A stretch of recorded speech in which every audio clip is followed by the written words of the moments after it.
my name is Montagna. I work over here at Fasteners Plus, and I'm one of the product experts. Today, we're going to be talking more about the concrete wedge anchor, one of the most trusted heavy-duty concrete applications available today. Now, for the concrete wedge anchors, these are used in a variety of applications, but they're going to be mainly used and they were designed for heavy-duty concrete applications.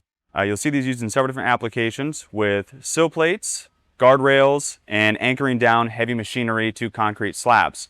Now, how this works is you'll have your fully threaded stud body, your expansion clip here at the bottom, and then both a nut and a washer.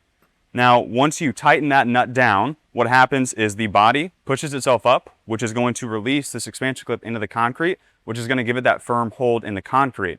Alrighty, and now we're going to go over a few of the finishes that we offer with our concrete wedge anchors. First, we're going to have zinc. This is going to be for your dry interior applications. And then we're also going to have it in 304 and 316 stainless steel. This is going to be the best for your wet coastal environments. The installation on these is pretty straightforward. You're going to pre-drill the hole. You're going to make sure you clean it out. Once it's cleaned out, it's pretty easy. You're going to insert this anchor into the fixture, and then you are going to tighten it to your specific torque. Make sure to get your wedge anchors at Fasteners Plus.